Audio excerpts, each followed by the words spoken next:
କିଛି ନୂଆ ଶିଖିବା, କିଛି ନୂଆ ଜାଣିବା, କିନ୍ତୁ ବୁଝିବା, ପଢିବା ଏବଂ ପ୍ରୟୋଗ କରିବା ସେଇଟା ହେଉଛି ଓଡ଼ିଆ ପାଠଶାଳାର ପ୍ରଚେଷ୍ଟା।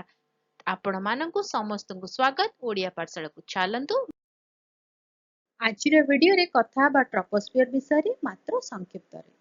ଟ୍ରପୋସ୍ଫିୟର ହେଉଛି ପୃଥିବୀର ବାୟୁମଣ୍ଡଳର ସବୁଠାରୁ ନିମ୍ନ ସ୍ତର, ଯାହା ପୃଷ୍ଠରୁ ପ୍ରାୟ 8 ରୁ 15 କିଲୋମିଟର ପର୍ଯ୍ୟନ୍ତ ବିସ୍ତୃତ।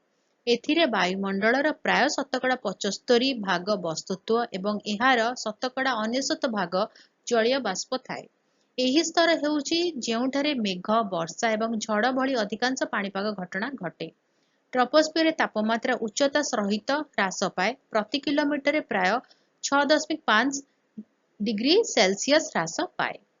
ଟ୍ରପୋସ୍ଫିୟରର ଉପର ସୀମାକୁ ଟ୍ରୋପୋପଜ କୁହାଯାଏ, ଯାହା ଷ୍ଟ୍ରାଟୋସ୍ଫିୟରକୁ ପରିବର୍ତ୍ତନକୁ ଚିହ୍ନିତ କରେ। ଏହା ଗ୍ରହରେ ଜଳବାୟୁ ନିୟନ୍ତ୍ରଣ ଏବଂ ତାପ ବଣ୍ଟନରେ ଏକ ଗୁରୁତ୍ୱପୂର୍ଣ୍ଣ ଭୂମିକା ଗ୍ରହଣ କରେ। ଟ୍ରପୋସ୍ଫିୟର ଅମ୍ଳଜାନ ପ୍ରଦାନ କରି ଏବଂ ଉପଯୁକ୍ତ ଚାପ ବଜାୟ ରଖି ପୃଥିବୀରେ ଜୀବନକୁ ସମର୍ଥନ କରେ। ଧୂଆଁ ଏବଂ ସବୁଜ ଗୃହ ଗ୍ୟାସ୍ ଭଳି ପ୍ରଦୂଷକ ମୁଖ୍ୟତଃ ଏହି ସ୍ତରରେ ଜମା ହୁଏ। ପାଣିପାଗ ପ୍ରଣାଳୀ ଦ୍ୱାରା ସୃଷ୍ଟି ହେଉଥିବା ଅଶାନ୍ତିକୁ ଏଡ଼ାଇବା ପାଇଁ ଜେଟ୍ ବିମାନ ପ୍ରାୟତଃ ଟ୍ରପୋସ୍ ପାଖରେ ଉଡ଼େ। ଟ୍ରପୋସ୍ଫିୟର ଘନତା ଭିନ୍ନ ହୋଇଥାଏ, ବିଷୁବ ରେଖାରେ ଘନ ଏବଂ ମେରୁରେ ପତଳା ହୋଇଥାଏ।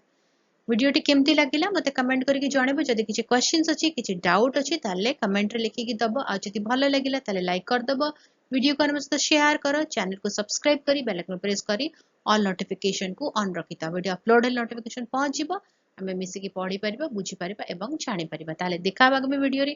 ଭଲରେ ରୁହ, ସୁସ୍ଥରେ ରୁହ, ମୋତେ ଅନୁମତି ଦିଅ। Bye bye.